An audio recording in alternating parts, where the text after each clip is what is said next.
ये तस्वीर, फोटो मतलब तस्वीर, और सिंथेसिस मतलब सिंथेसिस सिंथेसिस सिंथेसिस। ऐसे देखो तो ये ऐसे जेड बनता हुआ नजर नहीं आता सर, ये एन हो गया ना सर, ये नाजिया हो गया ना सर। नहीं, आपने इस तरफ से देखना है, ये ऐसे बात समझ नहीं है, ये जेड बनता है। फिर परवीन जो है, परवीन अपना इलेक्ट्रॉन फिर आगे ट्रांसफर कर देती है, क्योंकि इसके पास ज्यादा इलेक्ट्रॉन है। इलेक्ट्रॉन आ जाए तब भी प्रॉब्लम है, तो ये उछालती है किसके पास, काजी साहब के पास। यहाँ पे दो काजी हैं, ए काजी और काजी बी। इस मेरी गर्लफ्रेंड है, उसने बोला जी चाय पीनी है। उसको ना ऐसी चाय पसंद है जिसमें 1 चम्मच टी हो, उसको ऐसी चाय पसंद है जिसमें 1 चम्मच शुगर हो, उसको ऐसी चाय पसंद है जिसमें 1 कप पानी हो। कुछ नहीं सर, आईपीएल चल रहा है, रात को मैच देखा था तो सनराइजर्स हैदराबाद ने तो क्या क्या धोया है। आरसीएम से फेंका जाएगा, ड्र प्रिज्म से फेंका जाएगा, ठीक है। तो वो टूट जाते हैं किस किस में, violet, indigo, blue, green, yellow, orange और रेड में। अब एंगलमैन ने ये, अब देखो थैलाकाइड की ये एक मेम्ब्रेन है, ये मेम्ब्रेन है, इसको मैंने जूम किया बशीर साहब, जूम किया तो आपको इस मेम्ब्रेन में देखो तो फोटो सिस्टम। हाय एवरीवन, अस्सलाम वालेकुम वरहमतुल्लाहि वबरकातुहू, नमस्ते, सत श्री अकाल, के हाल है? रुखसाना, फरजाना, बशीर, नज़ीर, मुदस्सिर, मुबशिर, आसिया, रफ़ी, करण, रोहन, सरदीप सिंह, हरभजन सिंह, पीयूष, भार्गव, मदीहा और मेरे प्यारे बच्चे गुड्डो, सब बढ़िया सर। क्या चल रहा है? कुछ नहीं सर, आईपीएल चल रहा है, रात को मैच देखा था तो सनराइजर्स हैदराबाद ने तो क्या क्या धोया है आरसीबी वालों को। शुरू में ऐसा लगा कि जीत जाएगी आरसीबी, बट जीती नहीं। बशीर साहब आपने भी देखा, हमने भी देखा आपने सिलेबस नहीं देखा, बात समझे कि नहीं है? आपने सिलेबस नहीं देखा, आपने सिर्फ फोकस कहाँ पे किया है, आईपीएल की तरफ। और एक चीज याद रखो बच्चा, आपके पेपर हैं, आपको आईपीएल देखना जायज नहीं है। अभी के लिए आईपीएल आप पे हराम है, ठीक है? ओके सर, आज से हराम है, आज से हम पढ़ेंगे, क्योंकि आपके बायो के वन शॉट आने वाले हैं या आ रहे हैं। अच्छा, मैंने जैसे कि आपको पहले बोला था कि आज के दिन में आपको फिजियोलॉजी कंप्लीट करवाऊंगा, और फिजियोलॉजी का पहला चैप्टर मैं आपके पास ले आया हूं। फिजियोलॉजी मतलब प्लांट फिजियोलॉजी का पहला चैप्टर मैं आपके पास लेके आया हूं, दैट इज फोटोसिंथेसिस। कौन सी सिंथेसिस? फोटोसिंथेसिस। फोटोसिंथेसिस, अगर आप ध्यान से देखो तो फोटो मतलब क्या हो गया? फोटो मतलब होगी तस्वीर, फोटो मतलब तस्वीर, और सिंथेसिस मतलब सिंथेसिस सिंथेसिस सिंथेसिस सिंथेसिस मतलब बनाना, तस्वीर बनाना, अच्छी अच्छी फोटोज बनाना, पार्क में जाके बनाना। बशीर साहब नाजिया की फोटो बना रहे हैं, दैट इज फोटोसिंथेसिस। ऐसा कुछ नहीं है। फोटो का मतलब होता है लाइट और सिंथेसिस का मतलब होता है बनना। तो फोटो से कोई चीज बन रही है, लाइट से कोई चीज बन रही है, दैट इज फोटोसिंथेसिस। अभी मैंने आपके सामने बड़ा प्यारा सा पत्ता बना के रखा है, इस पत्ते की इंपॉर्टेंस मैं आपको बाद में बताऊंगा। अभी यहां पे आपको ऐसे लग रहा है कि 2 चूड़ियां बन रखी हैं और बीच में थोड़ी थोड़ी रिंग्स लाइक स्ट्रक्चर बना रखे हैं, तो कोई डिजाइनदार स्ट्रक्चर है ये डिजाइनदार स्ट्रक्चर नहीं है बेटा, ये क्लोरोप्लास्ट है जो हम आगे जाके पढ़ेंगे। ओके सर, फोटोसिंथेसिस की बेसिक डेफिनेशन से शुरू करते हैं जो हम 3rd क्लास से सुना रहे हैं कि फोटोसिंथेसिस एक ऐसा प्रोसेस है। फोटोसिंथेसिस सुनना, फोटोसिंथेसिस एक ऐसा प्रोसेस है bye which plant prepare the organic food, के प्लांट जिससे क्या करता है? ऑर्गेनिक फूड बनाता है। ऑर्गेनिक फूड मतलब ग्लूकोज बनाता है। अच्छा, ग्लूकोज ऑर्गेनिक क्यों है? क्योंकि इसमें कार्बन और हाइड्रोजन दोनों एक साथ प्रेजेंट हैं with the help of inorganic component. जैसे वाटर हो गया, इनऑर्गेनिक है, इसमें कार्बन हाइड्रोजन तो है बट कार्बन नहीं है। ऑर्गेनिक का मतलब हो गया कार्बन और हाइड्रोजन दोनों एक साथ प्रेजेंट हो। और कार्बन डाइऑक्साइड देखो तो इसमें कार्बन है बट हाइड्रोजन नहीं है, इसलिए ये इनऑर्गेनिक है। The process by which plant prepare the organic food with the help of inorganic component water, carbon dioxide dioxide in the presence of, ये तो लिखना ही भूल गए, in the presence of sunlight, सूरज की रोशनी में, प्लस एंड क्लोरोफिल, बेटा ये चीज आपने याद रखनी है। अच्छा, इसकी बेसिक रिएक्शन कैसे रखेंगे, मतलब कार्बन डाइऑक्साइड चाहिए है, पानी चाहिए है, और सनलाइट चाहिए है, और क्लोरोफिल चाहिए, और आपके पास ग्लूकोज बनेगा और ऑक्सीजन बनेगा। अब मेरी बात ध्यान से समझो कि ये जो फोटोसिंथेसिस है ये आपको दो काम करके देता है। ये क्या करके देता है? दो काम करके देता है। क्या करके देता है? दैट इज आपको खाना बना के देता है ग्लूकोज, और साथ साथ में आपको ऑक्सीजन बना के देता है। मतलब आप आज दुनिया में जिंदा हो केवल इस प्रोसेस की वजह से, और ये प्रोसेस चलते कहां पे हैं? ये प्रोसेस चलता है प्लांट्स में, ठीक है। तो हम इसलिए बोलते हैं प्लांट्स अपना खाना खुद बना लेते हैं, इसलिए उसको क्या बोला जाएगा? ऑटोट्रॉफ्स। और हम प्लांट्स पे डिपेंड रहते हैं किस किस के लिए? रोटी के लिए, चाय पत्ती के लिए, है ना, तो पल्सिस के लिए, इवन के जो आप चिकन खाते हो, मतलब मुर्गा खाते हो, तो मुर्गा भी तो कोई चीज खाता है। क्या खाता है? वो छोटे छोटे दाने खाता है, सीड्स खाता है। तो वो सीड्स कहां से आते हैं? वो सीड्स प्लांट से आते हैं। इवन के आपके घर में जो रोटी बनती है, ब्रेड बनता है, वो भी किससे आता है? प्लांट से आता है। तो ध्यान से देखा जाए तो प्लांट्स ये प्रोसेस कर सकते हैं, हम टोटली प्लांट्स पे डिपेंड हैं। हम हेटेरोट्रॉफ हुए, वो ऑटोट्रॉफ हुए। अब ध्यान से देखो, मैं आपको अभी ही बता देता हूं कि ये वाला जो ऑक्सीजन है, ये जो ऑक्सीजन है, क्या ये ऑक्सीजन कार्बन डाइऑक्साइड से आता है? तो आंसर है नो बशीरे, नो बशीरे, नो। कहां से आता है? वाटर से आता है। ये वाला ऑक्सीजन आपको वाटर से मिलता है, ये अपने दिमाग में रख लेना। अगर यहां पे H2S होता तो यहां पे S2 होता, जैसे सल्फर बैक्टीरिया में होता है। अच्छा जी, अच्छा मेरी बात एक चीज ध्यान से समझना। देखो ऐसा क्या, मतलब ऐसा क्या हो रहा है कि यहां पे फूड एनर्जी बन रही है, यहां पे फूड एनर्जी बन रही है ना। वो क्या हो रहा है कि जो सनलाइट है ना, सनलाइट, इस सनलाइट को ट्रैप करता है ये हमारा क्लोरोफिल, ठीक है। और इस सूरज की रोशनी को कन्वर्ट कर देता है किसमें कन्वर्ट करता है बशीर साहब? फूड एनर्जी में। तो यहां पे वो केमिस्ट्री वाला law of conservation of energy भी क्या हो जाता है? प्रूव हो जाता है कि energy can neither be created nor be destroy. Okay sir, done. अच्छा मेरी बात एक और ध्यान में रखना, देखो ये चलता तो प्लांट्स में है ना, मतलब प्लांट से सूरज की रोशनी ट्रैप कर लेती है। मान के चलो ये प्लांट्स में ऐसा कुछ हुआ कि जमीन के नीचे दब गए और हजारों साल तक दबे रह गए, तो वो कन्वर्ट हो जाता है पेट्रोलियम में। बाद में उसका क्या बनता है? कोयला बनता है या कोल बनता है। हम किसी और लेक्चर में इस चीज को डिस्कस करेंगे।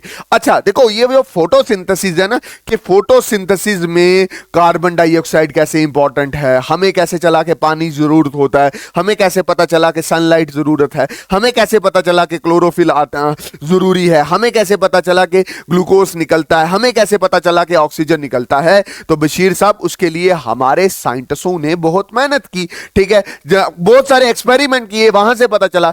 एक था वेरीगेटेड लीफ एक्सपेरिमेंट। कौन सा एक्सपेरिमेंट? वेरीगेटिव leaf experiment. ध्यान से अच्छे से समझना बशीर साहब, वेरीगेटिव लीफ एक्सपेरिमेंट में क्या हुआ कि एक पत्ता लिया गया, ठीक, ये पत्ता लिया गया आपके सामने, ये क्या लिया गया? ये पत्ता लिया गया, ये पत्ता लिया गया। जब ये पत्ता लिया गया तो इस पत्ते के आधे हिस्से को क्या कर दिया? ढक दिया। इस पत्ते के आधे हिस्से को ढक दिया, जहां पे लाइट नहीं आ रही, जहां पे लाइट नहीं पड़ रही, आधे हिस्से को ढक दिया। एक हिस्सा लाइट से एक्सपोजर रहा। जब एक हिस्सा लाइट से क्या रहा? एक्सपोजर रहा, तो सनलाइट को ट्रैप किया क्लोरोफिल ने फिर कार्बन डाइऑक्साइड और वाटर मिले, फोटोसिंथेसिस हुई और ग्लूकोज बना, और यहां पे क्या बना? स्टार्च। मतलब इस हिस्से में ग्लूकोज और स्टार्च मिल रहा था, बट इस हिस्से में नहीं मिल रहा था क्योंकि यहां पे लाइट नहीं थी। इस एक्सपेरिमेंट से, वेरीगेटेड लीफ एक्सपेरिमेंट से आपसे यह पता चला कि sunlight is important for the photosynthesis, कि रोशनी इंपॉर्टेंट है फोटोसिंथेसिस के लिए, रोशनी, किरण इंपॉर्टेंट है फोटोसिंथेसिस फोटोसिंथेसिस की। सन की किरणें इंपॉर्टेंट है बेटा साहब। अच्छा, फिर उसके बाद दूसरा एक्सपेरिमेंट हुआ। जैसे सनलाइट का पता चला, वैसे एक और एक्सपेरिमेंट हुआ, that is moles half leave experiment. इसमें पोटेशियम हाइड्रोक्साइड का इस्तेमाल किया गया और इसको बोलते हैं पोटेशियम हाइड्रोक्साइड सॉक्ड एक्सपेरिमेंट। हुआ क्या कि पत्ते को एक कंटेनर में, पतीले में बंद किया गया। वहां पे कॉटन में KOH का मॉलिक्यूल, KOH का जो लिक्विड है वो रखा गया और इस KOH की प्रॉपर्टी होती है कि ये कार्बन डाइऑक्साइड को सोख लेता है। मतलब यहां पे कार्बन डाइऑक्साइड नहीं होगा, मतलब इस कंटेनर में कार्बन डाइऑक्साइड सोख के KOH अपने पास रख लेगा। मतलब यहां पे कार्बन डाइऑक्साइड बशीर साहब नहीं है। अगर कार्बन डाइऑक्साइड नहीं है तो फोटोसिंथेसिस नहीं होगी, इसका ग्लूकोज नहीं होगा और स्टार्च इस हिस्से में नहीं बनेगा। मतलब पहले लाइट की इंपॉर्टेंस बताई, अब कार्बन डाइऑक्साइड की इंपॉर्टेंस बताई। अच्छा, फिर आया बेल जार एक्सपेरिमेंट। प्रिस्टले, ये वो बंदा था जिसने पहली बार ऑक्सीजन को डिस्कवर किया। इससे पहले हमें नहीं पता था कि ऑक्सीजन जैसी कोई गैस होती है बशीर साहब। हमें एक ऑक्सीजन के बारे में किसने बताया? प्रिस्टले साहब ने बताया। इसने बेल जार एक्सपेरिमेंट किया। क्या बेल जार एक्सपेरिमेंट किया? आपने देखा होगा कभी कभी आपके घर में जब खाना बनता है तो उसको ढकने के लिए एक बेल जार का इस्तेमाल किया जाता है। ठीक है, बेल जार का इस्तेमाल किया जाता है। ठीक है, वो ढक्कन सा होता है। ठीक, उसने क्या किया कि एक चूहा लिया और एक कैंडल ली और डायरेक्ट बेल जार उसके ऊपर रख दी। जब बेल जार उसके ऊपर रखी, कुछ देर के बाद ये जो कार्बन डाइऑक्साइड, ये ऑक्सीजन थी, ये यूज होती रही, ऑक्सीजन इसके अंदर से खत्म होगी। तो ये आस्ता आस्ता बुझ गई, कैंडल बुझ गई क्योंकि ऑक्सीजन नहीं थे। और आस्ता आस्ता जो माउस था उसको भी ऑक्सीजन नहीं मिली और वो भी क्या हो गया? डेड हो गया। बट यहां पे जब एक प्लांट लगाया गया, किसका प्लांट लगाया गया? मिंट प्लांट लगाया गया। उसने ऑक्सीजन सप्लाई दी, जिसकी वजह से ये जो माउस था ये लाइव रहा और कैंडल भी जलती रही। इससे ये पता चला कि ड्यूरिंग फोटोसिंथेसिस ऑक्सीजन निकला करती है carbon dioxide plus water, chlorophyll, sunlight और ये ऑक्सीजन निकला करती है। ये चीज याद रख लेना। ये किसने बताया? दैट इज प्रिस्टले ने बताया। और इसी तरह से ऑक्सीजन की डिस्कवरी हुई। ठीक, उसके बाद जैन इंजन हाउस एक्सपेरिमेंट, इसने सेम चीज की but with a different experiment. इसने क्या किया? इसने ऑक्सीजन की प्रेजेंस ही बताई, बट इसने क्लियरली बड़े अच्छे से ऑक्सीजन की प्रेजेंस बताई, बट अच्छे एक्सपेरिमेंट के साथ। इसने क्या कहा? इसने प्लांट लिया, प्लांट का नाम था हाइड्रेला, मतलब कल हीना लिख किया हो, प्लांट का नाम था हाइड्रेला। उसने एक्वाटिक प्लांट है ये, यहां पे सूरज की रोशनी नहीं पड़ रही, लाइट नहीं पड़ रही। ठीक है, लाइट नहीं पड़ रही। तो उसने ये देखा कि यहां से ऑक्सीजन के बुलबुले नहीं उठ रहे, मतलब लाइट नहीं है, फोटोसिंथेसिस नहीं है, तो ऑक्सीजन काय का बनेगा? ऑक्सीजन नहीं ना बनेगा बशीर साहब। ऑक्सीजन तभी बनेगा जब दूसरे केस में उसने लाइट डाली इस पानी पे, इस प्लांट ने फोटोसिंथेसिस की और ऑक्सीजन जनरेट किया और ऑक्सीजन के बुलबुले फुर फुर फुर फुर ऑक्सीजन निकलता हुआ बाहर। और ये प्लांट का नाम क्या है? That is hydrilla. अच्छा, वैन सच का जो एक्सपेरिमेंट है वो 1854 का एक्सपेरिमेंट है। इसको इतना डिटेल से नहीं पढ़ना, बट यहां पे बस इतना याद रखना कि ग्लूकोज बनता है और ग्लूकोज स्टोर होता है as in the form of starch, क्योंकि ग्लूकोज बहुत रिएक्टिव होता है, जल्दी जल्दी क्या हो जाता है? खराब हो सकता है। इसलिए वो क्या किस फॉर्म में स्टोर हो जाता है? स्टार्च की फॉर्म में स्टोर हो जाता है। और इसने यह भी बताया कि फोटोसिंथेसिस में क्लोरोफिल की बहुत ज्यादा इंपॉर्टेंट है और वो क्लोरोफिल क्लोरोप्लास्ट जैसे पिगमेंट में होता है। और जहां क्लोरोप्लास्ट होगा वहां क्लोरोफिल होगी और वो जगह ग्रीन होगी। मतलब जहां ग्रीनी होगी, प्लांट का वो हिस्सा जहां ग्रीन होगा वहीं पे फोटोसिंथेसिस चलती है। बाकी किसी हिस्से में फोटोसिंथेसिस नहीं चलती। फिर वैन नील आया। वैन नील ने यह कहा कि जो ऑक्सीजन फोटोसिंथेसिस में निकलती है, जैसे मैं आपके सामने ये लिख रहा हूं, मैं बोल रहा हूं कि ये कार्बन डाइऑक्साइड है, ये वाटर है, और ये सनलाइट। सनलाइट को एच म्यू भी लिखते हैं, ठीक है, सनलाइट को एच म्यू भी लिखते हैं, ये भी याद रखना, सनलाइट को एच म्यू भी लिखते हैं। और ये मेरे पास क्या है, क्लोरोफिल है, तो ये क्लोरोफिल, और यहां पे क्या बन रहा है, C6H12O6, और साथ में ऑक्सीजन निकल रहा है। उसने ये बोला कि ये जो ऑक्सीजन निकल रहा है ये वाटर से आता है, ये कार्बन डाइऑक्साइड से नहीं आता बशीर साहब। अच्छा जी सर, इसकी जनवन एग्जांपल बताओ ना, तो इसकी जनरल एग्जांपल है सल्फर।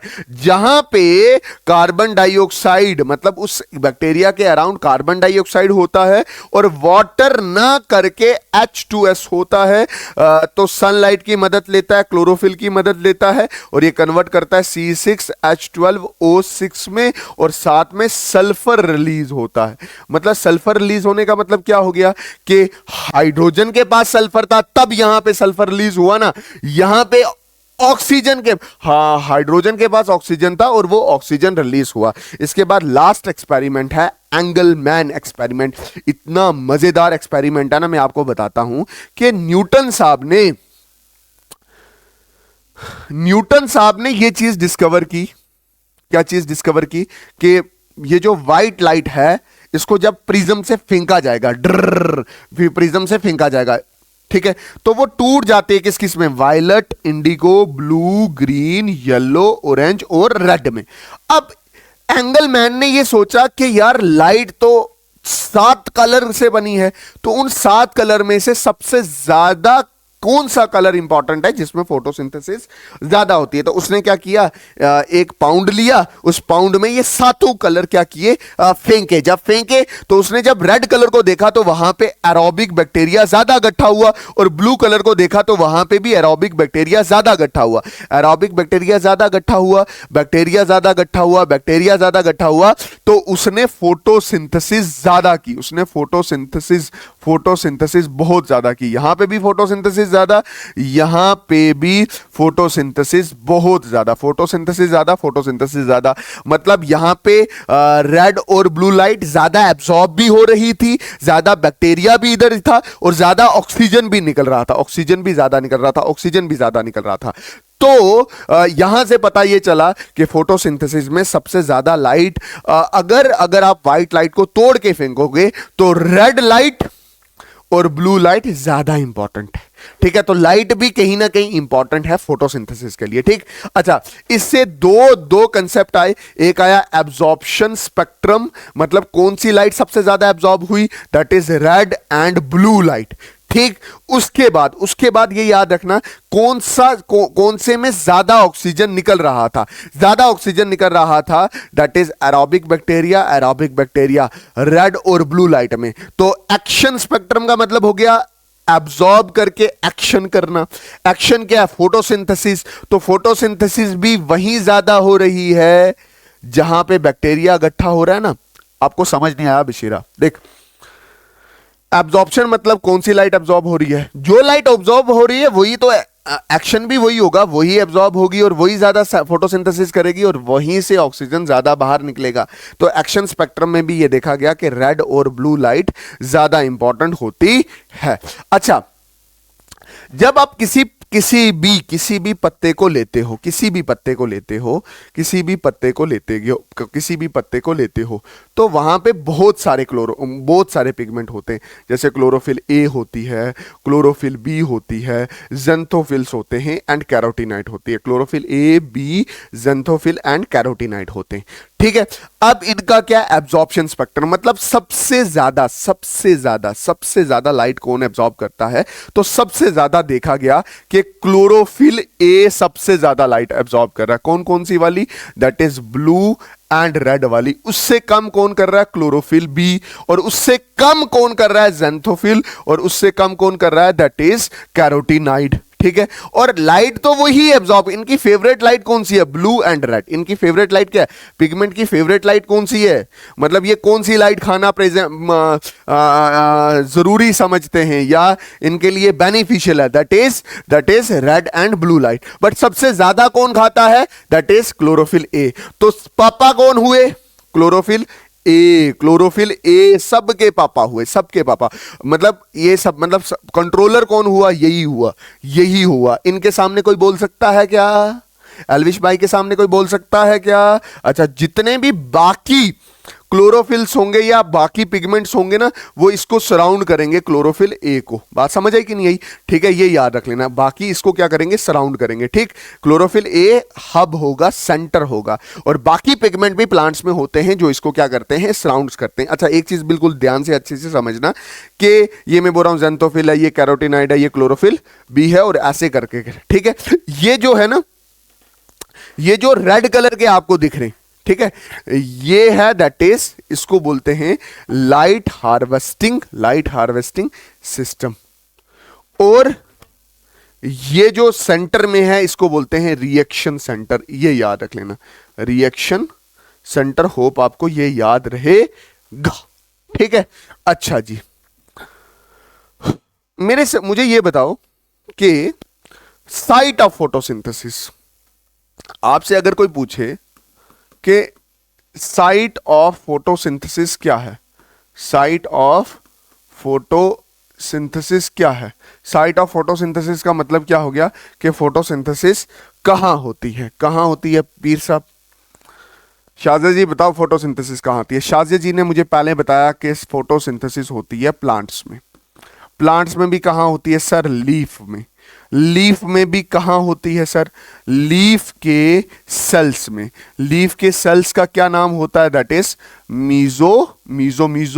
मीजोफिल सेल्स में। ठीक, मीजोफिल सेल्स को थोड़ा सा बड़ा कर लो, उसमें न्यूक्लियस होगा, है ना, उसमें एक ऑर्गेनेली होगी प्यारी सी, जिसको आप क्या बोलोगे? Chloroplast.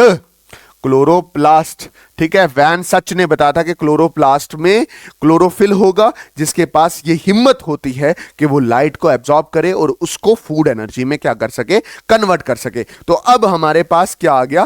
That is structure of chloroplast. अगर आप ध्यान से देखो, अगर आप स्ट्रक्चर क्लोरोप्लास्ट को खोलो, तो क्लोरोप्लास्ट में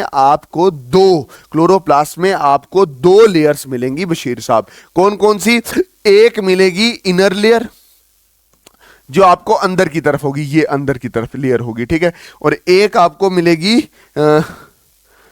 आउटर लेयर। सॉरी, कौन सी लेयर मिलेगी? ये आउटर लेयर। मैं क्या बोलने की कोशिश कर रहा हूं, ध्यान से समझना। मैं बोल रहा हूं जब क्लोरोप्लास्ट को देखते हो तो इसकी एक आउटर लेयर होती है और एक इनर लेयर होती है। आउटर और इनर के बीच में जो स्पेस होता है उसको बोलते हैं इनर मेम्ब्रेन स्पेस। ठीक, बात समझेगी नहीं? ये इसको प्रोटेक्ट करती है। अच्छा, फिर अगर आप ध्यान से देखो तो यहां पे देखो, जैसे ठिल्ला है, फिर जैसे 5 रुपए का कॉइन होता है ना, वैसे ठिल्ला है, ठिल्ला है, ठिल्ला है, ठिल्ला है, ठिल्ला है, ठिल्ला ठिल्ला। 5 रुपए के कॉइन जैसे है ना, कॉइन जैसे रखे हुए हैं, ठीक है। बात समझ कि नहीं है? ये जो कॉइन है इनको बोला जाता है थैलाकाइड। जब इनका सेटअप पूरा बनता है, एक कॉइन के ऊपर कॉइन कॉइन कॉइन, तो उसको बोलते हैं ग्रेना, ठीक है। और जो खाली जगह है अंदर, इसको बोला जाता है स्ट्रोमा।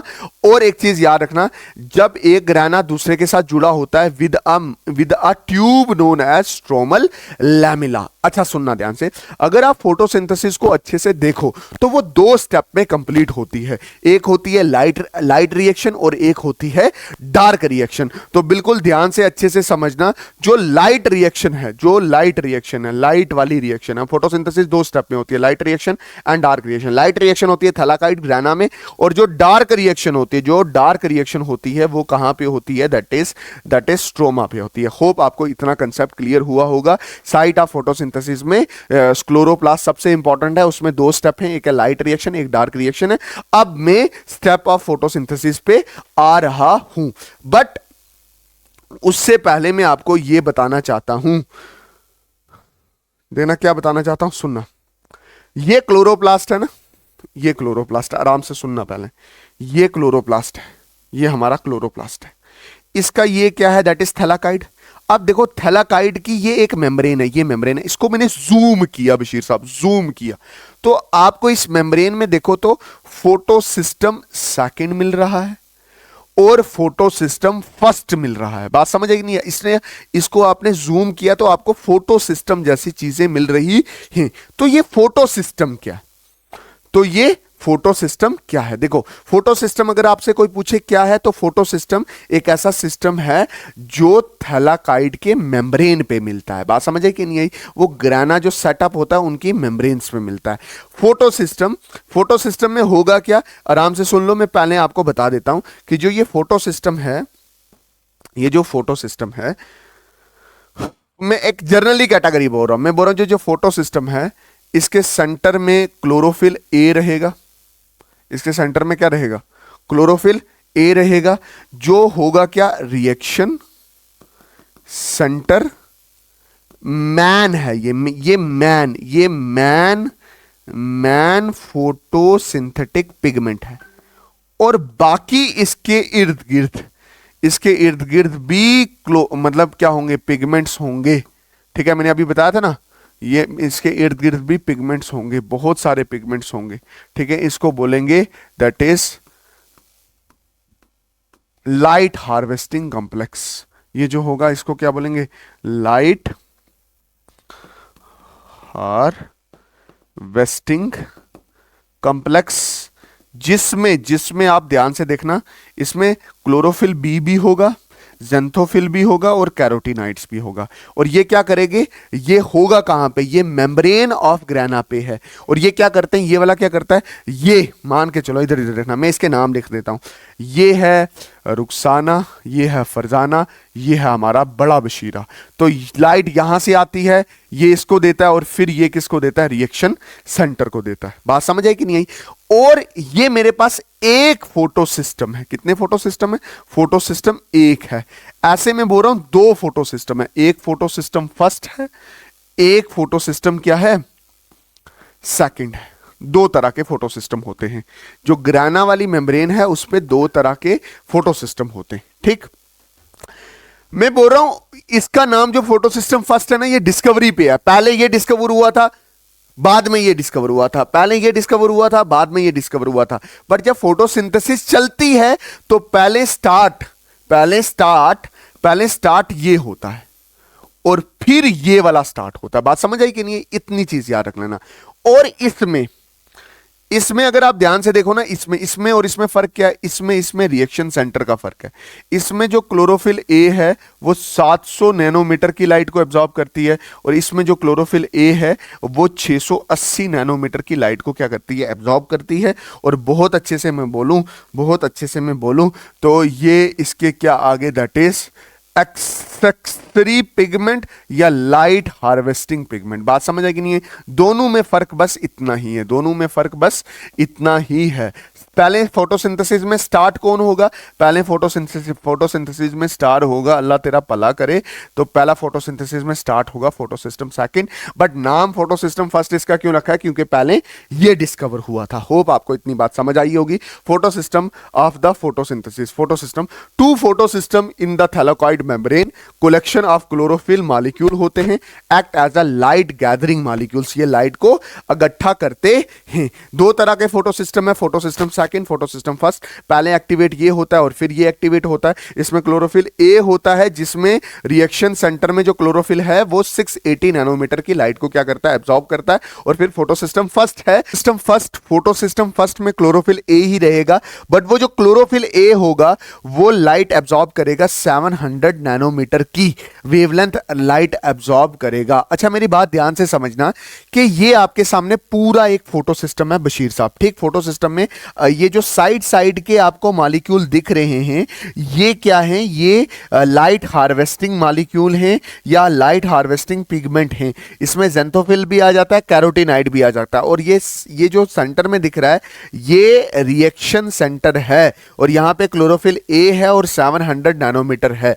याद रखना, जो फोटो सिस्टम, अगर आप ध्यान से देखो, मैं अच्छे से मैं बोलूं तो ये जो दो फोटो सिस्टम है, समझ लो फोटो सिस्टम, दो फोटो सिस्टम है। जैसे फॉर एग्जांपल मैं आपको अच्छे से बोलूं, ये मेरे पास थैलाकॉइड और ग्राना बन रहा है, बन रहा नहीं बन रहा, ठीक है। ये थैलाकॉइड थैलाकॉइड थैलाकॉइड थैलाकॉइड जुड़ जुड़ के क्या बनता है, ये पूरा क्या बन जाता है, ग्राना बन जाता है, ठीक है। अच्छा, अगर आप ऊपर से देखो ना, ऊपर से देखो तो ये ऐसे सर्कल से दिखेंगे, ठीक है, ठीक है। इसकी एक ऊपर मेम्ब्रेन होगी, एक अंदर वाली मेम्ब्रेन होगी, और ये अंदर क्या होगा, ल्यूमन होगा, ठीक। अगर आप ध्यान से देखो तो पोजीशंस बता रहा हूं, पोजीशंस बता रहा हूं कि अंदर वाली मेम्ब्रेन में होगा फोटो सिस्टम सेकंड, और बाहर वाली मेम्ब्रेन में होगा फोटो सिस्टम फर्स्ट, ठीक है। डिस्कवर पहले ये वाला हुआ था, बट एक्टिवेट पहले ये वाला होता है, ठीक है, ये याद रख लेना, ठीक। ये मैंने आपको पोजीशंस बता दी। इसके बाद है दैट इज फोटोसिंथेसिस का प्रोसेस कैसे चलता है। प्रोसेस का मतलब क्या हो गया कि इसके अंदर स्टेप्स क्या है, ठीक है। बशीर साहब ध्यान से देखना, ध्यान से समझना, steps of photosynthesis, steps of photosynthesis, photosynthesis के स्टेप्स क्या हैं, मतलब फोटोसिंथेसिस स्टार्ट कैसे होता है। आराम से समझने की कोशिश करना कि ये जो फोटोसिंथेसिस है ये दो स्टेप में कंप्लीट हो जाता है। फोटोसिंथेसिस कितने स्टेप में कंप्लीट होता है, दो स्टेप में। एक हमारे पास रहती है जिसको आप क्या बोलते हो, लाइट रिएक्शन, और दूसरी हमारे पास रहती है जिसको आप क्या बोलते हो, डार्क रिएक्शन। एक लाइट रिएक्शन है और दूसरी डार्क रिएक्शन है, ठीक है। जो लाइट रिएक्शन है, जो लाइट रिएक्शन है उसको बोलते हैं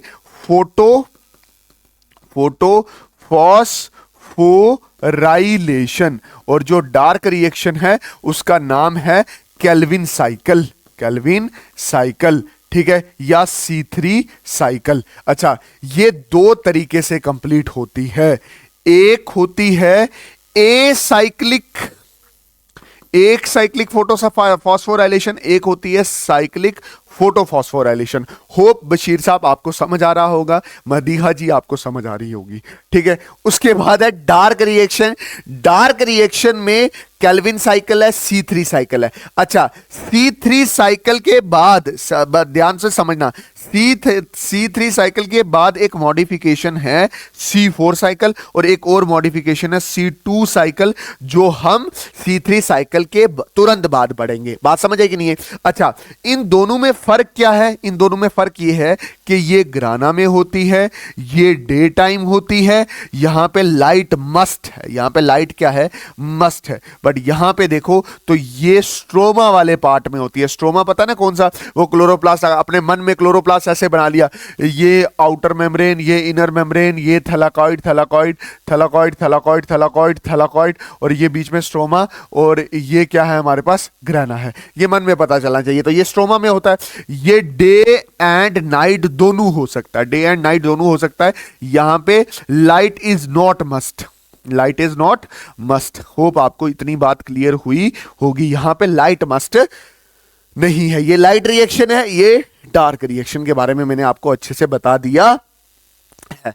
अच्छा, इसमें और उसमें फर्क क्या है? इसमें क्या होता है, इसमें एटीपी बनता है, NADPH2 बनता है, ठीक, और पानी टूटता है, पानी टूटता है, ऑक्सीजन बनता है, ठीक। और इसमें क्या होता है, इसमें ग्लूकोज बनता है। इसमें क्या बनता है, ग्लूकोज। मतलब आप ध्यान से देखो, ऑक्सीजन इस स्टेप में बनेगा, ग्लूकोज इस स्टेप में बनेगा, ऑक्सीजन इस स्टेप में बनेगा, ग्लूकोज इस स्टेप में बनेगा। होप आपको यह चीज समझ आई होगी।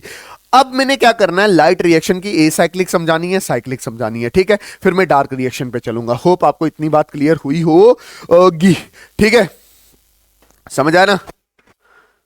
अच्छा, लाइट रिएक्शन में जो पहला है वो है ए साइक्लिक फोटोफॉस्फोराइलेशन।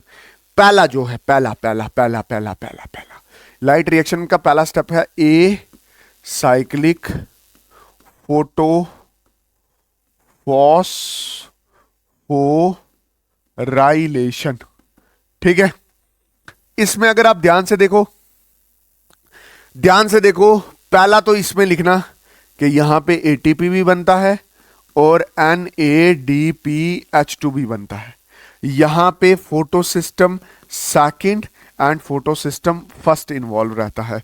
यहां पे पानी टूटता है, प्रोटॉन बनता है, ऑक्सीजन बनता है और इलेक्ट्रॉन बनता है। ठीक, अच्छा उसके बाद ये थोड़ा सा जेड स्कीम सा बनता है, जेड स्कीम भी बोलते हैं, जेड स्कीम ऑफ फोटोफॉस्फोरिलेशन। अगर आप ऐसे देखो ना, ऐसे कैसे देखो, ये ऐसे ऐसे ऐसे ऐसे ऐसे ऐसे ऐसे कैसे कैसे कैसे कैसे कैसे कैसे ऐसे देखो, ऐसे देखो तो ये ऐसे जेड बनता हुआ नजर नहीं आता सर, ये एन हो गया ना सर, ये नाजिया हो गया ना सर। नहीं, आपने इस तरफ से देखना है, ये ऐसे, बात समझ नहीं है, ये जेड बनता है, ऐसे देखना है चाचा। ठीक है, ये बात समझ आई? Okay sir, okay okay okay okay okay, ठीक है बशीर साहब, इतनी बात समझ आ गई। और कोई खास बात? और मैं अब आपको प्रोसीजर बता रहा हूं। ठीक, अब होता क्या है, होता ये है कि जो सूरज की रोशनी है, वो सूरज की रोशनी इधर पड़ती है, किधर पड़ती है? इधर पड़ती है। सूरज की रोशनी कहां पड़ती है? सूरज की रोशनी ये पड़ी इधर, सूरज की रोशनी ये इधर पड़ी। ठीक है, फिर ये जो ये ज़ेंथोफिल कैरोटीनॉइड हो गए ना, इन्हें इसने एनर्जी दी P600, मतलब रिएक्शन सेंटर क्लोरोफिल, जिस जो अब्जॉर्ब करता है 680, उस क्लोरोफिल का इलेक्ट्रॉन यहां से खिसका और कहां चला गया? ऊपर। इसने अपना इलेक्ट्रॉन ऊपर उछाल दिया। फिर इस इलेक्ट्रॉन को पकड़ा किसने? इस इलेक्ट्रॉन को पकड़ा जी परवीन साहब ने। किसने पकड़ा? फियोफाइटिन ने पकड़ा। अब इस बेचारे के पास तो इलेक्ट्रॉन चला गया। इलेक्ट्रॉन बड़ी कीमती चीज होती है, कोई भी अपना इलेक्ट्रॉन जाने नहीं दे सकता, कोई भी अपने आप को ऑक्सीडेशन होने नहीं दे सकता। तो ये वाला इलेक्ट्रॉन रिकवर करता है इस पानी से। बात समझ आई नहीं है? ये पानी टूटता है तो इलेक्ट्रॉन देता है और इसको रिकवर हो जाता है। फिर परवीन जो है, परवीन अपना इलेक्ट्रॉन फिर आगे ट्रांसफर कर देती है, क्योंकि इसके पास ज्यादा इलेक्ट्रॉन है। इलेक्ट्रॉन आ जाए तब भी प्रॉब्लम है, तो ये उछालती है किसके पास? काजी साहब के पास। यहां पे दो काजी हैं, ए काजी और काजी बी, इसको बोलते हैं क्यूनिन, क्यूइनन। फिर क्वाइनाइन देता है प्लास्टोक्विनाइन। प्लास्टोक्विनाइन का मतलब क्या हो गया? प्रिया क्वीन। फिर ये क्या देता है? चौधरी साहब साइटोक्रोम को। फिर किसको देता है? फिर यहां पे आयरन आता है। ठीक है, और फिर यहां पे आता है परवेज साहब, दैट इज प्लास्टोसाइनिन। और फिर ये इलेक्ट्रॉन जाता है यहां के ज़ेंथोफिल को, कैरोटीनाइड को, और फिर reaction second photo system first में जाता है, और उसका जो क्लोरोफिल होता है वो भी अपना इलेक्ट्रॉन उछालता है। ठीक है, ये अपना इलेक्ट्रॉन उछालता है। फिर यहां से कौन पकड़ता है? फौजिया साहब। ठीक है, फिर फौजिया देती है फेराडॉक्सिन पे, और यहां पे हमारे पास बनता है NADPH2। तो मतलब यहां पे NADPH2 बनता है। सर एटीपी कहां बनता है? एटीपी यहां पे बनता है, यहां पे काजी साहब एटीपी बनाते हैं।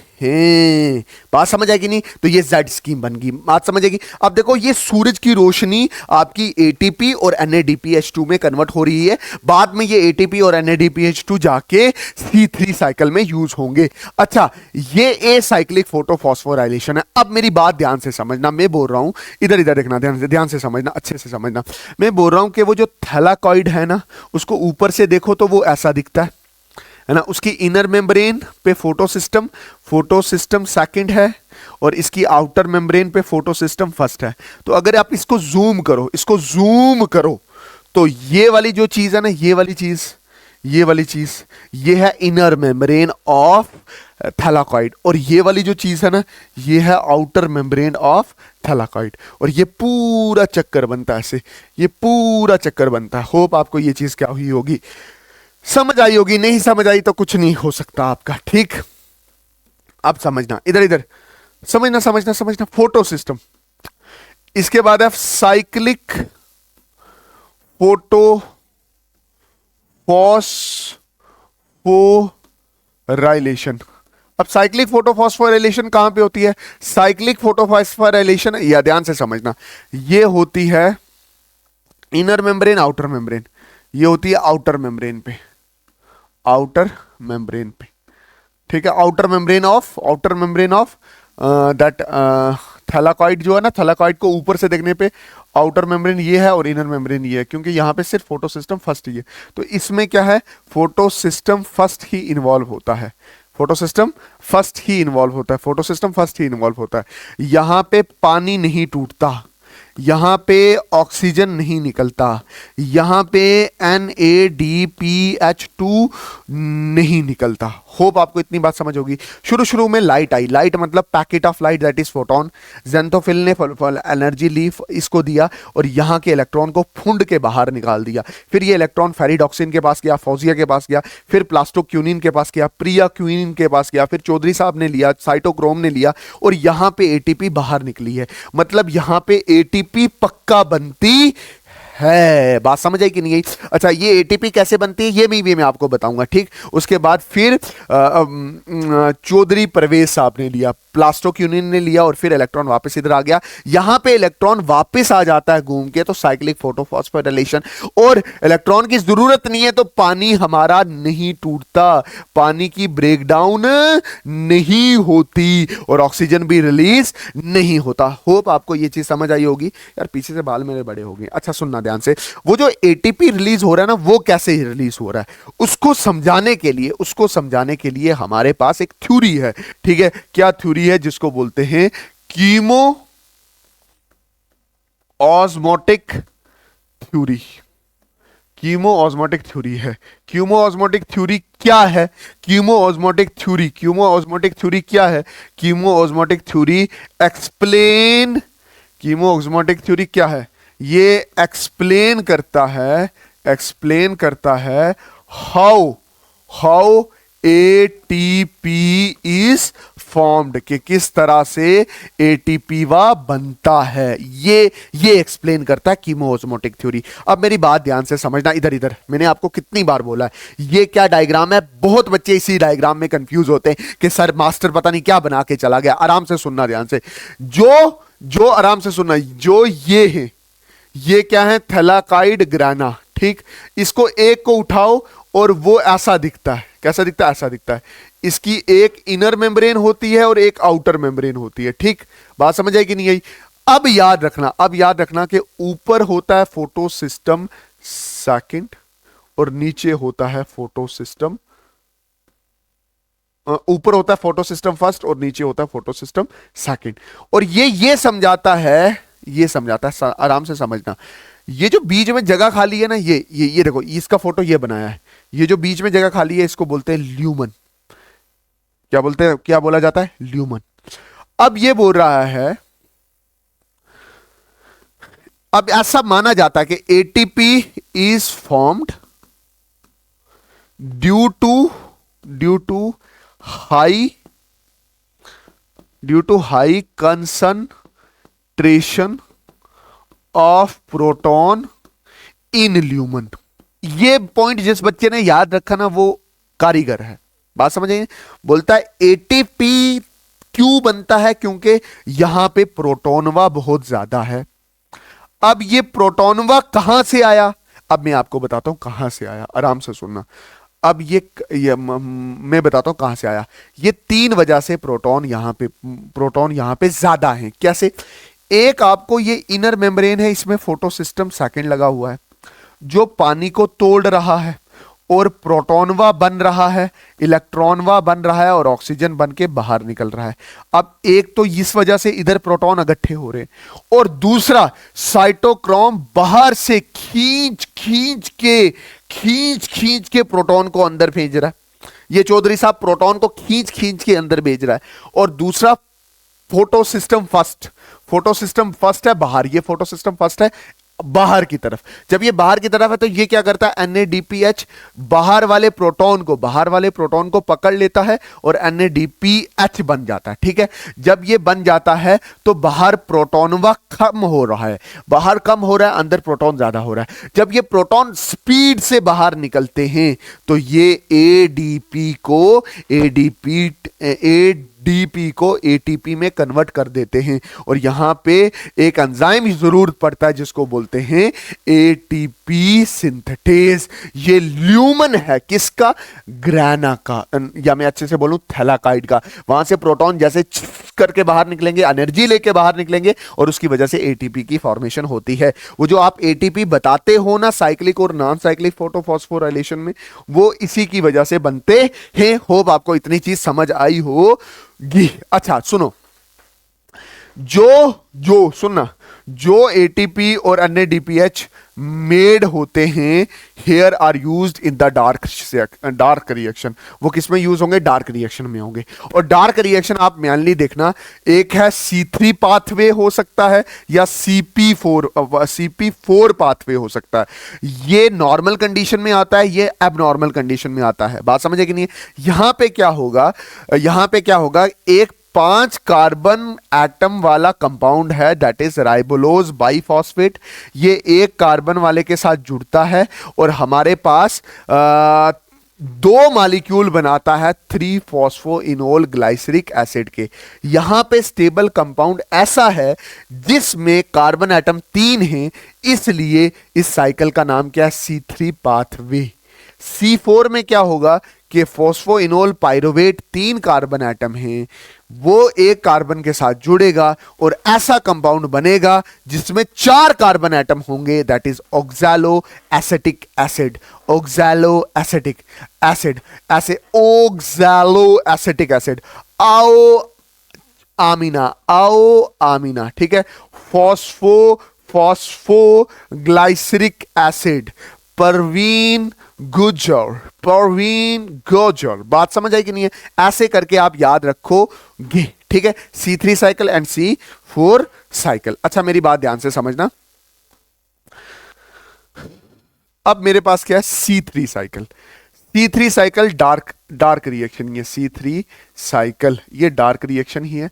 इसको केल्विन साइकिल भी बोला जाता है, ठीक। केल्विन साइकिल भी बोला जाता है, ये याद रख लेना। इसके 3 स्टेप होते हैं, carboxylation, reduction and regeneration. Carboxylation, ठीक है, फिर उसके बाद क्या है? रिडक्शन एंड रीजेनरेशन कितने स्टेप हैं? 3 स्टेप हैं, ठीक। ये चीज बिल्कुल बेहतरीन तरीके से याद रखना। अब होता क्या है कि ये हमारे पास है राइबोलोज बाइफॉस्फेट, ठीक है। ये राइबोलोज बाइफॉस्फेट, शुरू में राइबोलोज बाइफॉस्फेट ये स्ट्रोमा में होता है। यहां पे एक एंजाइम होता है रुबिस्को। ये पूरे लिविंग ऑर्गेनिज्म में सबसे अबेंडेंट प्रोटीन है राइबोलोज 1,5 बाइफॉस्फेट। और ये रुबिस्को एक ऐसा एंजाइम है जो प्रोटीन नेचर का है और स्ट्रोमा में होता है, और पूरे लिविंग ऑर्गेनिज्म में सबसे ज्यादा प्रोटीन जो है वो रुबिस्को के, ठीक है, मतलब मोस्ट अबंडेंट प्रोटीन है। ये क्या करता है? कार्बन डाइऑक्साइड को इसके साथ जोड़ता है और हमारे पास बनता है, इसको जोड़ता है तो कार्बोक्सिलेशन होती है और हमारे पास बनता है 3 फॉस्फोग्लिसरेट। इसमें 3 कार्बन एटम होते हैं, इसलिए इसको बोला गया C3 साइकिल। फिर यहां पे ATP और NADPH2 का इस्तेमाल होता है, रिडक्शन होती है और यहां से ग्लूकोज बन के बाहर निकल जाता है। बिल्कुल शॉर्ट करवाया मैंने क्या कि राइबोलोज 1,5 बाइफॉस्फेट है, रुबिस्को इसके साथ जुड़ा, कार्बन डाइऑक्साइड को साथ में जोड़ा, कार्बोक्सिलेशन हुई, 3 ग्लिसरेट बना, उसकी रिडक्शन हुई। रिडक्शन मतलब ऑक्सीजन हाइड्रोजन को ऐड किया गया, ATP NADPH2 का इस्तेमाल किया गया और ग्लूकोज बना, और साथ में ट्राइओस फॉस्फेट बना जिसने दोबारा ATP का इस्तेमाल किया और रीजनरेट क्या किया? राइबोलोज 1,5 बाइफॉस्फेट। अब मेरी बात याद रखना, जब एक कार्बन डाइऑक्साइड को यहां से पकड़ा जाता है, यहां पे 2 ATP लगते हैं और 2 NADPH2 लगते हैं और यहां पे 1 ATP लगता है। बात समझे कि नहीं है? अब ध्यान से देखना, कार्बन डाइऑक्साइड ऐड हो रहा है और यहां से कार्बन ऐसे बाहर निकले, मतलब ये कार्बन डाइऑक्साइड का कार्बन ऐसे बाहर निकालना है, ऐसे बाहर निकालना है। एक बार कार्बन डाइऑक्साइड ऐसे बाहर निकलेगा, 2 ATP 1 ATP 3 ATP और 2 NADPH2 का इस्तेमाल होगा। बात समझ आई कि नहीं आई? बट हमें 6 निकालने हैं, 6 निकालने तो 6 इंटू थ्री मतलब 18 ATP का इस्तेमाल होगा और साथ में 6 इंटू 2 12 NADPH2 का इस्तेमाल होगा एक बार ग्लूकोज बनाने के लिए, है ना। क्योंकि एक बार एक साइकिल चलेगी तो 3 ATP, दूसरी 6, तीसरी 9, चौथी 12, पांचवी 15 और जो होगी दैट इज छेवीं होगी तो 18, ऐसे डर डर हो रहा क्या, कार्बन डाइऑक्साइड यहां से पकड़ रहे यहां फेंक रहे हैं ग्लूकोज में, यहां से पकड़ रहे यहां फेंक रहे हैं, और एक ग्लूकोज के मॉलिक्यूल को फिक्स करने के लिए ये साइकिल 6 बार चलती है। याद रखना यहां के कार्बन काम नहीं आते ग्लूकोज में, यहां का कार्बन काम आता है किसमें, ग्लूकोज में। मैंने आपको हिसाब किताब आपको बता दिया है, ये चीज याद। C4 साइकिल एक्चुअली ये भी C3, ये छुपी हुई C3 साइकिल है, बट ये उन प्लांट्स में होती है जो कोल्ड एंड ड्राई क्लाइमेट में रहते हैं। ठीक है, जैसे आपके पास मक्की होगी, कॉर्न होगी, अच्छा सॉर्गेसम होगी, मेनली मोनोकॉट। ठीक है, बात समझ कि नहीं। और वहां पे कार्बन डाइऑक्साइड की कंसंट्रेशन क्या होती है, कम होती है। होता क्या है, उन कंडीशंस में कार्बन डाइऑक्साइड की बाहर कंसंट्रेशन कम है, तो प्लांट को ज्यादा जोर लगता है कार्बन डाइऑक्साइड बाहर से पकड़ में अंदर अंदर लाने में। तो होता क्या है कि प्लांट्स जो अपना पत्ता होता है उसके, ये जो पत्ता होता है, ये जो प्लांट के पास पत्ता होता है, ये उसके जो सेल्स होते हैं, उसके एक सेल तो मीजोफिल सेल हमें पता है, वहां पे अपने आप को वो अपने सेल्स को मॉडिफाई करता है। एक बन जाता है बंडल शीथ सेल और एक बनता है mesophyll cells. Photosynthesis cells of C4 plant leaf is mesophyll cells. Mesophyll cells ये ऊपर वाली परत को बोलते हैं, और इसके अंदर वाली जो परत है इसको बोलते हैं बंडल शीथ सेल। और ये एक एनाटॉमी बन जाती है, इसको बोलते हैं क्रांस एनाटॉमी। क्रांस एनाटॉमी ये मॉडिफिकेशन है, मतलब प्लांट ने अपने आप को बदला है। क्यों? क्योंकि बाहर कार्बन डाइऑक्साइड नहीं है।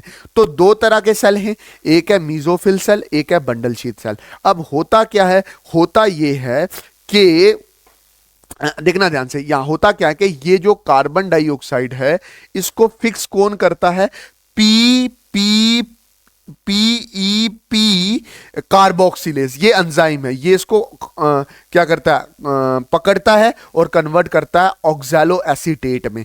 इसमें कार्बन कितने, 4, इसलिए C4 साइकिल। पहला कंपाउंड कार्बन 4 तो C4 साइकिल। फिर ये कन्वर्ट होता है मैलेट में, कार्बन 4 हैं और ये मैलेट जाता है नीचे। अब मैलेट एक ऐसा एजेंट है जिसके पास कार्बन डाइऑक्साइड है, वो कार्बन डाइऑक्साइड देता है केल्विन साइकिल के लिए, और पूरी केल्विन साइकिल चलती है, शुगर प्रोड्यूस होता है और शुगर जाता है वेस्कुलर बंडल्स में। वेस्कुलर बंडल मतलब फ्लोएम में जाता है और वहां से different parts of the plant body transport होता है। बता समझ आया कि नहीं है। और मैलेट से जब कार्बन डाइऑक्साइड निकल जाता है तो वो बनता है पायरुवेट, वो C3 है। और यहां पे जो C3 से पीईपी का मतलब होता है फोस्फोइनोल पायरुवेट। मतलब ये ऐसे नहीं पढ़ लेना, प्रिया ईरम एंड परवीन, प्रिया ईरम एंड परवीन, ये नहीं पढ़ना, फोस्फोइनोल पायरुवेट। ठीक है, इसको इसमें कन्वर्ट करने के लिए एक्स्ट्रा एटीपी लगता है। तो मतलब C3 साइकिल में जब ग्लूकोज बन रहा था, जो एटीपी वहां लग रहे थे वहां से ज्यादा यहां पे एटीपी लगेंगे। यहां पे 2 एटीपी ज्यादा लगते हैं, मतलब एक कार्बन डाइऑक्साइड के लिए 3 तो C3 साइकिल में लगते हैं, 2 ये ऊपर लग जाएंगे, तो 5 एटीपी लगेंगे और 2 NADPH2 लगेंगे फॉर द प्रोडक्शन ऑफ मतलब for the fixation of 1 carbon. ठीक है, for the fixation of 1 carbon. ठीक है, एक कार्बन निकालने के लिए, ठीक है, 6 कार्बन लगाने हैं तो एटीपी कितने लग जाएंगे, 6 कार्बन के लिए C6H12O6, 6 कार्बन है तो आप 6 को मल्टीप्लाई करोगे 5 से तो 30 एटीपी लगेंगे। 30 एटीपी लगेंगे। पहले कितने लगते होते थे, पहले लगते होते थे 3 × 6 18 एटीपी लगते थे। और NADPH2 कितने लगेंगे, that is 6 bar cycle repeat होगी, एक साइकिल में 2 बार, तो 12 NADPH2 लगेंगे। ये चीज याद रख लेना। ये जो एनर्जीज आपने लाइट रिएक्शन में यूज की थी वो यहां डार्क रिएक्शन में इस्तेमाल हो रही है। अच्छा, ये C2 पाथवे है। C2 पाथवे का मतलब क्या है कि फोटो रिस्पायरेशन इसको बोलते हैं, present in C3 plants only. ठीक है, होता क्या है कि कभी कभी इन्वायरमेंट में ऑक्सीजन ज्यादा हो जाती है। ठीक है, और ऑक्सीजन ज्यादा हो जाती है तो ये RUBP राइबुलोज बाई फॉस्फेट जो होता है, ये रुबिस्को के साथ मिलके रूबिस्को, ये रुबिस्को, ये जो रुबिस्को एंजाइम है ये ऑक्सीजन को भी पकड़ता है और कार्बन डाइऑक्साइड को भी पकड़ता है। बट जब कार्बन डाइऑक्साइड कम हो तो ये ऑक्सीजन को भी पकड़ लेता है। तो ये ऑक्सीजन को जब पकड़ता है तो ये किस में कन्वर्ट करता है, दैट इज फॉस्फोग्लाइकोलेट में। ठीक है, ये एक वेस्ट प्रोसेस है और साथ में फॉस्फोग्लिसरिक एसिड में। ठीक है, तो बात समझे कि नहीं। और ये 2 कार्बन है, इसमें 2 कार्बन होते हैं, इसलिए इसको क्या बोला जाता है, C2 साइकिल कहा जाता है। ये 3 ऑर्गेनेलिज में चलती है, क्लोरोप्लास्ट, पीरोऑक्सीजोम और माइटोकॉन्ड्रिया में। अब होता क्या है कि ये ऑक्सीजन जुड़ता है राइबोलोज 1,5 बाइफॉस्फेट के साथ। ठीक है, यहां पे जो एंजाइम है वो रुबिस्को ही है, रुबिस्को। ठीक है, और ये कन्वर्ट किस में होता है, फॉस्फोग्लाइकोलेट में। फिर ये ग्लाइकोलेट बनता है, ग्लाइकोलेट से ग्लाइकोलेट ट्रांसफर होता है पीरोऑक्सीजोम में, पीरोऑक्सीजोम से फिर ग्लाइकोऑक्सीलेट, फिर ग्लाइसिन से माइटोकॉन्ड्रिया, माइटोकॉन्ड्रिया से सीरीन, फिर सीरीन, फिर दोबारा पीरोऑक्सीजोम में, फिर हाइड्रोक्सी पाइरोवेट, ग्लाइसिरेट, फिर ग्लाइसिरेट ऊपर चला जाता है, ग्लाइसिरेट से PGA फॉस्फोग्लिसरिक एसिड, फिर उससे कन्वर्ट हो जाता है राइबोलोज 1,5 बिसफॉस्फेट। बिल्कुल वेस्ट प्रोसेस है, बिल्कुल वेस्ट प्रोसेस है। अगर आप ध्यान से देखो, ध्यान से देखना, ध्यान से अच्छे से समझना कि यहां पे फालतू की ATP यूज होती है। बात समझे कि नहीं है, ये फालतू की, यहां पे फालतू की ATP यूज होती है। ठीक है, यहां पे कुछ नहीं निकला, कुछ भी नहीं निकला, ना ग्लूकोज निकला ना कुछ निकला, बस जो एक्स्ट्रा एनर्जी थी प्लांट के पास वो यहां पे वेस्ट हुई है। ठीक है, अच्छा, उसके बाद है फैक्टर अफेक्टिंग द प्लांट। ना यहां पे थोड़ी सी स्लाइड गलत आ गई है, यहां पे स्लाइड गलत आ गई है, हम यहां से स्टार्ट कर लेते हैं। ठीक है, फैक्टर अफेक्टिंग द फोटोसिंथेसिस। यहां पे काटा मारना फर्ज है ना हमारा, ये काटा मारा और आगे चले, आगे कहां चल रहे हैं, that is factor affecting the, ओहो ज्यादा आगे आगे ना, क्या, फैक्टर अफेक्टिंग द फोटोसिंथेसिस। वो कौन से फैक्टर हैं जो फोटोसिंथेसिस को अफेक्ट करते हैं। ठीक है, वो कौन से फैक्टर हैं जो फोटोसिंथेसिस को अफेक्ट करते हैं, देखना ध्यान से, आप खुद अंदाजा लगाओ कौन कौन से फैक्टर हो सकते हैं। अगर फोटोसिंथेसिस आप देखो ना, कार्बन डाइऑक्साइड है, वाटर है, ठीक है, उसके बाद क्या है, सनलाइट है, ठीक है, उसके बाद क्या है, क्लोरोफिल है, क्या है, क्लोरोफिल है, उसके बाद क्या है, ग्लूकोज बनता है, और उसके बाद ऑक्सीजन यहां से बाहर निकलता है। तो अगर फैक्टर अफेक्टिंग ऑफ फोटोसिंथेसिस पे सवाल आता है तो आपके पास 4 फैक्टर हैं, 1 2 3 और 4 फैक्टर हैं। ठीक है, कौन कौन सा, कार्बन डाइऑक्साइड, ठीक है, बोलना कार्बन डाइऑक्साइड इन्वायरमेंट में होता है और ये सबसे कम होता है, 0.03% होता है। ठीक है, फिर उसके बाद वाटर है। ठीक है, ये जो वाटर है, ये वाटर प्लांट रूट से लेती है, प्लांट किससे लेती है, रूट से लेती है।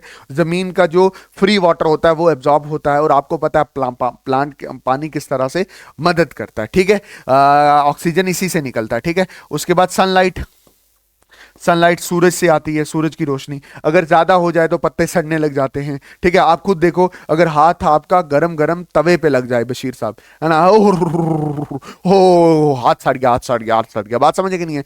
तो उसी तरह से ज्यादा सनलाइट हो तो हमारे पत्ते बर्बाद हो सकते हैं और फोटोसिंथेसिस नहीं हो सकती। चौथा क्या, क्लोरोफिल। देखो क्लोरोफिल इंटरनल फैक्टर है ना, क्लोरोफिल इंटरनल है ना, और इसके लिए एक इंपॉर्टेंट मिनरल जरूरी होता है, दैट इज मैग्नीशियम। अच्छा मेरी बात ध्यान से समझना, फैक्टर और रॉ मटेरियल दोनों सेम ही तो दिख रहे हैं। रॉ मटेरियल मतलब क्या चाहिए फोटोसिंथेसिस के लिए, तो यही 4 चीजें तो चाहिए फोटोसिंथेसिस के लिए बशीर साहब।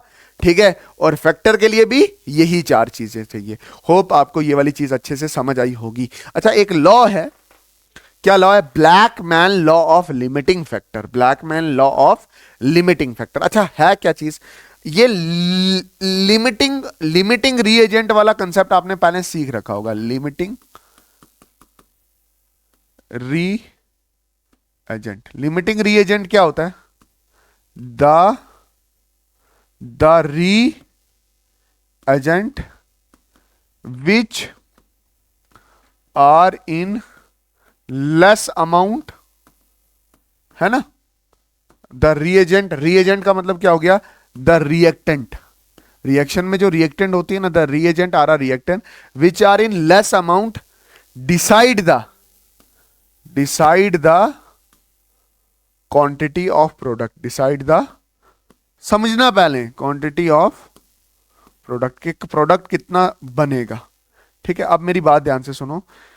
कार्बन डाइऑक्साइड, वाटर, है ना, क्लोरोफिल, और साथ में क्या है? सनलाइट है। ठीक, जरा तनिक हमें बताना कि ग्लूकोज आपका प्रोडक्ट बन रहा है, ऑक्सीजन भी आपका प्रोडक्ट है, कौन सी चीज ऐसी है जो डिसाइड करेगी कि कितना, बशीर साहब, नाजिया जी, कितना प्रोडक्ट बनेगा, कितना ग्लूकोज बनेगा?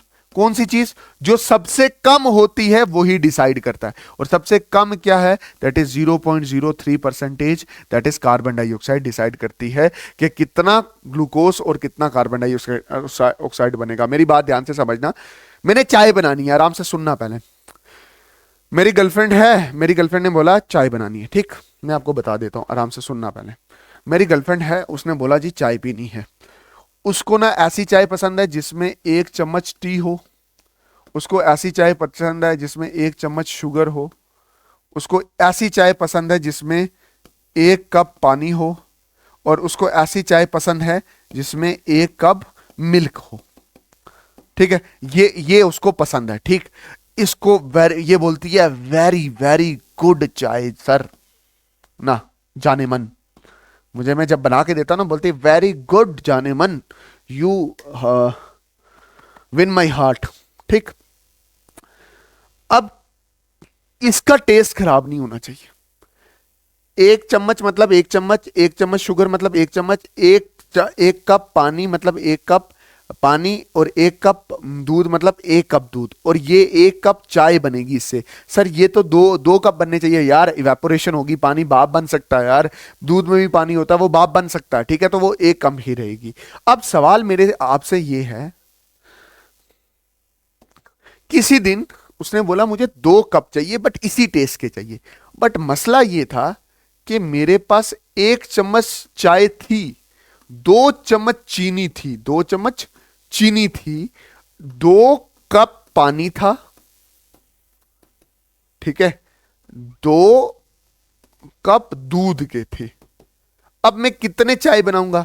मुझे पता है कि उसको अगर मैं ये टेस्ट दूंगा तो वो बेस्ट है, अगर मैं मिक्स शिक्स करूंगा वैसे नहीं। तो मैंने क्या किया, मेरे पास एक टी थी, है ना, मतलब चाय बनाने के लिए 1 कप के लिए 1 चम्मच ही चाहिए ना, तो वही था। तो मैंने सिर्फ 1 कप चाय ही बनाई। ठीक है, 1 कप, 1 चम्मच इसका लगा, है ना, 1 चम्मच इसका लगा, तो 1 चम्मच इसका रह गया इधर ही, इसका 1 कप यहां पे रह गया, इसका 1 कप दूध यहां पे रह गया।